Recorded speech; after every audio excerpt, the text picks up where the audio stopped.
देवियों सज्जनों, मैं आपके सम्मुख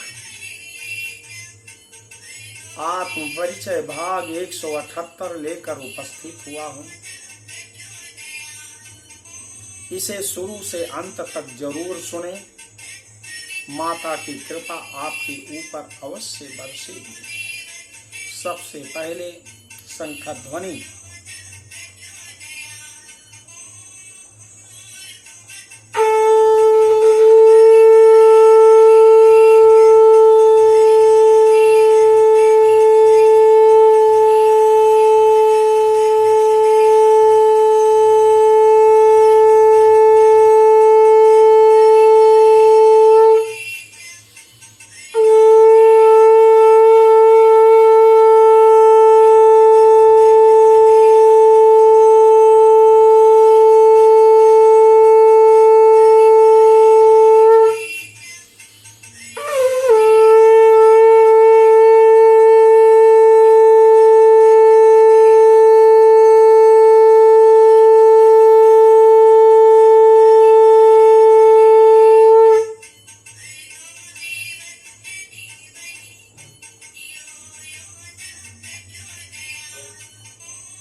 देवियों सज्जनों,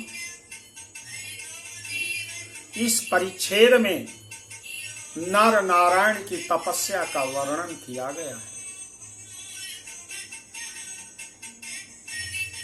महाराज जन्मेजय ने कहा, गुरुदेव नर नारायण की तपस्या के विषय में मुझे बताइए। नर नारायण किस प्रकार की तपस्या कैसे उन्होंने की और किस प्रकार उनकी तपस्या पूर्ण हुई, उसका फल क्या मिला। कहते हैं, सुनो जन्मेजय। देवराज इंद्र के धर्म पुत्र नर नारायण को तप करते देखकर देवराज इंद्र ने धर्म के दो पुत्र हैं नर और नारायण, उनको तप करते हुए देखकर देवराज इंद्र ने विविध प्रकार का प्रलोभन दिया तथा मोहिनी माया से भयभीत करना चाहा, परंतु वह विचलित नहीं हुई। अंत में उन्होंने कामदेव, रति, वसंत और अप्सराओं का समूह उनके तप भंग हेतु भेजा, परंतु भगवती के माया बीज मंत्र का जप कर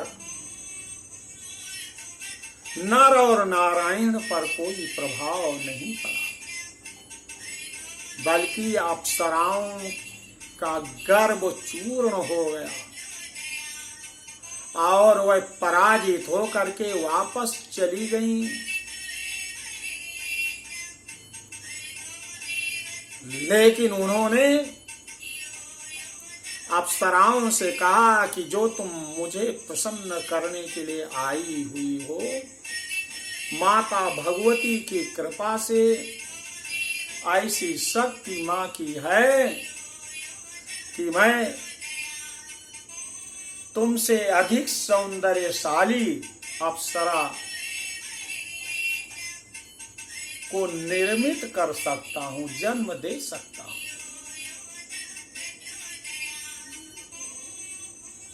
इस प्रकार नर नारायण ने उन अप्सराओं के गर्भ को भंग करने के लिए एक अनुपम सुंदरी उर्वशी की रचना कर दी। इतना ही नहीं, उन्होंने स्वर्ग से आई हुई 16,050 अप्सराओं की सेवा के लिए उतनी ही अप्सराएं और उत्पन्न कर दी।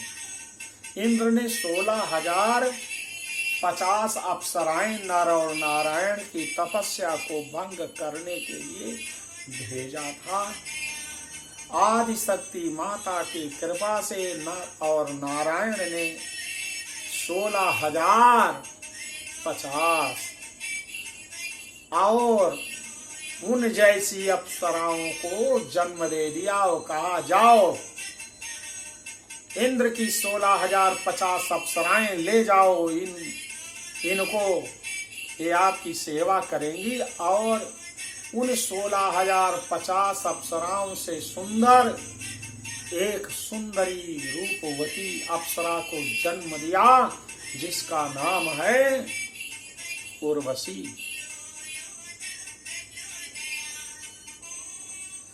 स्वर्ग से आई अप्सराओं ने मुनि नारायण का रूप और प्रभाव देखकर मोहित हो गई और उनसे प्रार्थना किया कि हे नाथ, अब आप हम सबके पति बन जाएं।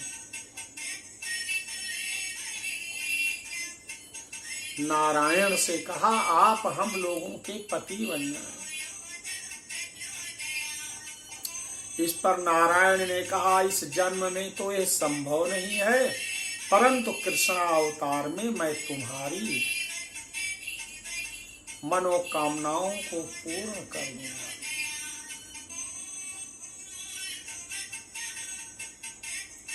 तुम्हारी कामनाओं को पूर्ण कर दूंगा। अहंकार, राग, द्वेष देवताओं को ही नहीं ऋषि मुनियों को भी बाधित करता है। इसी अहंकार के कारण तपस्वी नारायण और परम वैष्णव भक्त प्रहलाद में 1000 दिव्य वर्षों तक भयंकर युद्ध हुआ था। अंत में भगवान विष्णु ने आकर प्रहलाद को नर और नारायण का परिचय दिलाया। वस्तुतः इस संसार का मूल कारण है अहंकार। यह संसार का आविर्भाव ही अहंकार से हुआ है। इसी अहंकार का कारण युद्ध है। राजस और तामस अहंकार के कारण कलह होते हैं। यहाँ तक कि साक्षात नारायण श्री हरि को नाना प्रकार की योनियों में अवतरित होना पड़ता है। महर्षि भृगु के शाप से उन्हें मनुष्य योनि में जन्म लेना पड़ा तथा पत्नी का वियोग सहन करना पड़ा।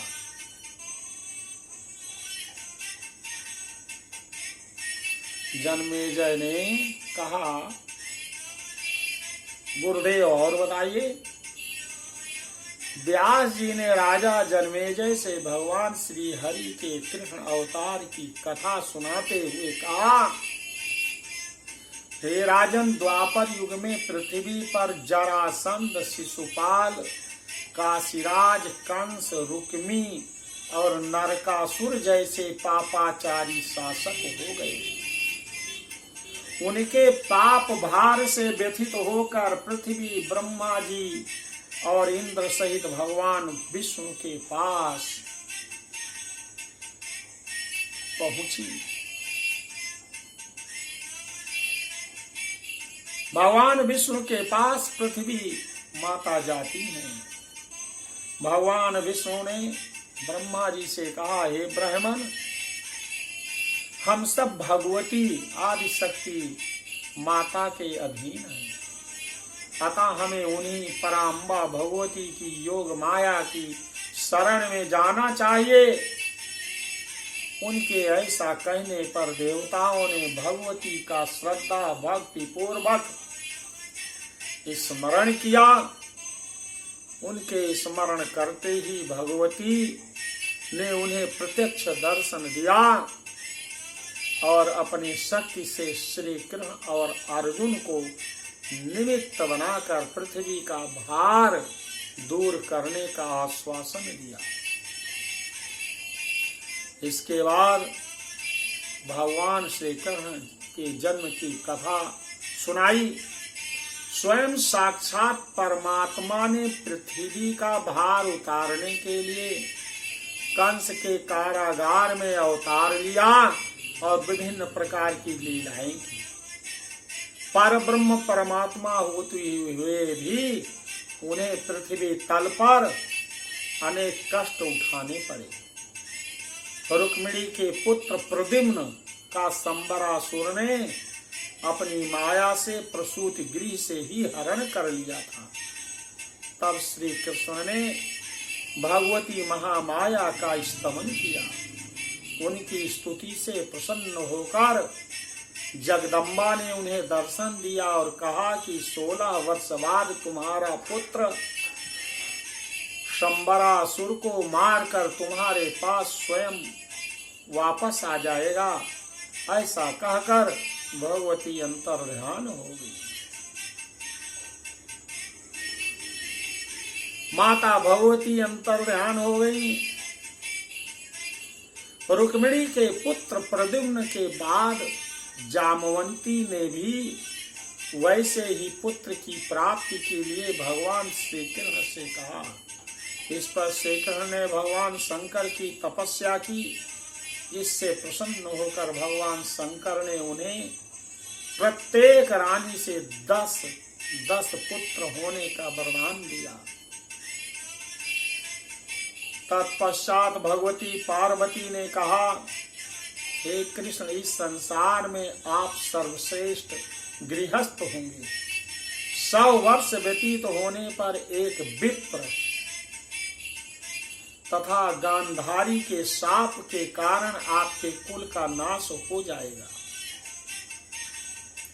और आप अपने भाई बलराम के साथ या शरीर छोड़कर दिव्य लोक को प्रस्थान करेंगे। आपको भविष्य के विषय में किसी प्रकार की चिंता नहीं करनी चाहिए, क्योंकि अवश्यंभावी घटनाओं का कोई प्रतिकार संभव नहीं है। ऐसा कहकर भगवान शिव समस्त देवताओं तथा पार्वती माता के सहित अंतर्ध्यान हो गए। महर्षि जैमिनी ने कहा, हे राजन, यद्यपि ब्रह्मा आदि देवता लोक के अधीश्वर हैं, पर वे भी उसी प्रकार उस माया के अधीन रहते हैं जैसे कठपुतली बाजीगर के अधीन रहती है।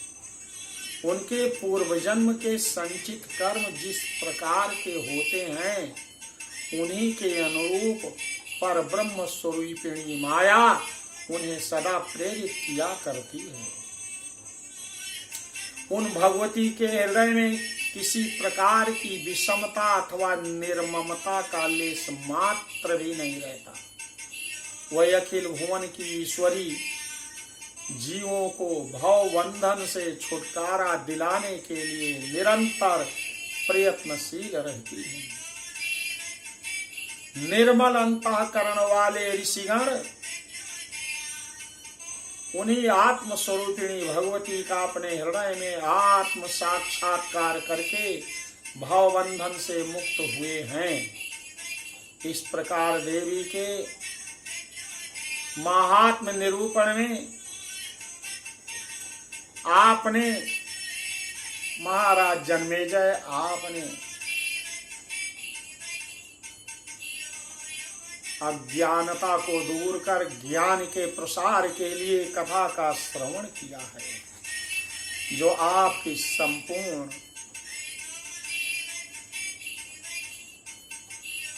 कामनाओं को पूर्ण करेगा।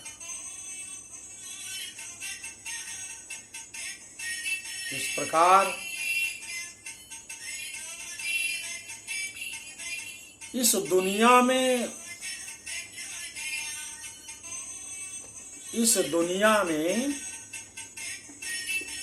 मानव जीवन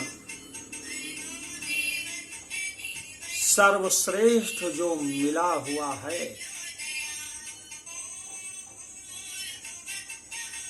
उसके महत्व को हमें समझना चाहिए और आदि शक्ति माता भगवती पर विश्वास करके उनका नाम जप, उनका बीज मंत्र का जप जरूर करना चाहिए। यद्यपि ये अहंकार ऐसा है कि इन चीजों से हमें वो दूर लेकर चला जाता है, लेकिन माता भगवती के चरणों में यदि हम अपने को उपस्थित करेंगे, क्षमा प्रार्थना करेंगे, आत्मसमर्पित करेंगे, तो माता भगवती संपूर्ण विघ्न बाधाओं से दूर कर देंगे। बोलो आदि शक्ति माता भगवती की जय।